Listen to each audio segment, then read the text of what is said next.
record's called the Dead Ball Era, and it's kind of a double-edged metaphor, or kind of two separate metaphors that aren't totally linked together. But the first is just about in the aftermath of the death of my father, just like the way that the grief manifested itself with me anyway.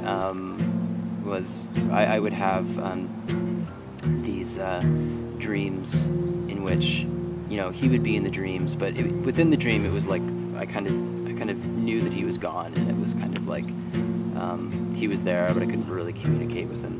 And then I would wake up and I would feel this like hard ball of just something, you know, just kind of filling up my body, and I would kind of feel like I had to expel it or else I would die. And at the same time I felt like if I did expel it, you know, I would die at the same time. So that's kind of like dead ball is kind of that, you know, this kind of like where grief was in my body, you know.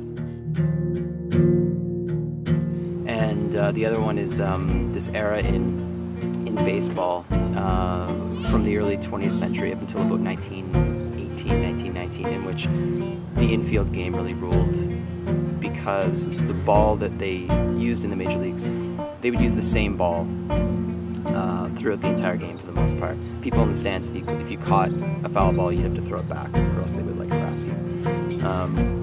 So, you know, even if you tried to have a power game, you would get a good hit on the ball, and then it would just go boom. So bunting and you know, infield hits, the running game, stealing bases, all that kind of stuff became the way that they did the game. You know, look at Ty Cobb, players like that, and to a lesser extent, Shoeless Joe Jackson and stuff.